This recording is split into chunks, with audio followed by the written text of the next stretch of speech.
E-mini S&Ps close out today, but not before making yet another new all-time high. E-minis got to as high as 51.59.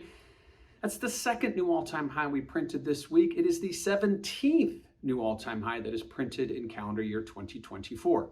So obviously the trend moving higher in all of 2024. We did see us back off of those all-time highs, closing actually lower on today.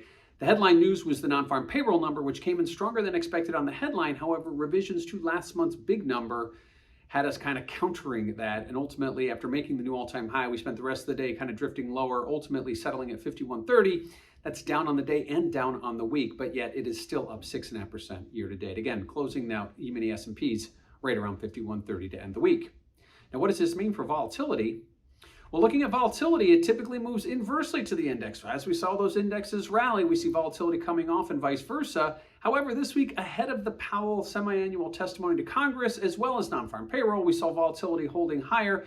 Ultimately, we saw volatility dip this morning as we saw the indices rallying, but to close the day, we saw volatility actually move higher as indices went into the red. So ultimately, volatility was higher on the day, slightly higher on the week as we look ahead to next week. Obviously, there's some big data points coming out as well, but volatility today closed higher as the indices closed lower. And let's look at what we do have next week. Next week will be highlighted by inflation data. We get CPI and PPI as well as retail sales.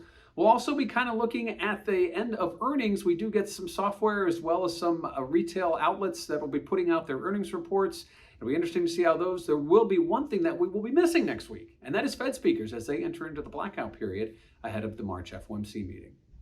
So after a crazy week, one that saw E-minis make two new all-time highs, we did see it back off into the close as we settled right around 51.30 ahead of next week's key inflation CPI and PPI data, as well as retail sales.